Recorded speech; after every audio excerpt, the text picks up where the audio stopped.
আসসালামু আলাইকুম। আমি তাজবিন আক্তার মিমি। আমি হলাম ফাতিহা আয়াত আরিশা। একটা বিষয় নিয়ে কথা বলতে চাচ্ছি, কিভাবে রিলস ভিডিও সেট আপ পাবেন। এই যে আমি রিলস ভিডিও সেট আপ পেয়েছি, আমি কিন্তু রিলস ভিডিওতে গান অ্যাড করি নাই, কারো ভয়েস অ্যাড করি নাই। যেটা আমার পেজ, আমি নিজে ভয়েস দিছি, বাট আমার 2 মিনিটকে নিয়ে আমি রিলস ভিডিও করি। আমি কন্টিনিউ 3-4টা রিলস ভিডিও আপলোড করি, এর চেয়ে অনেক বেশি করি। আমাকে ফেসবুকে বলা হয় সাপ্তাহিক 2টা পোস্ট করলে হবে, এই যে এরকম আমাকে ফেসবুক থেকে বলা হয়, কিন্তু আমি এর চেয়ে অনেক বেশি করি।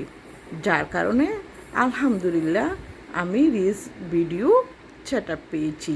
আপনারা চেষ্টা করে যান, অবশ্যই রিলস ভিডিও সেট আপ পাবেন। আর পাশে থাকবেন, লাইক কমেন্ট শেয়ার করবেন।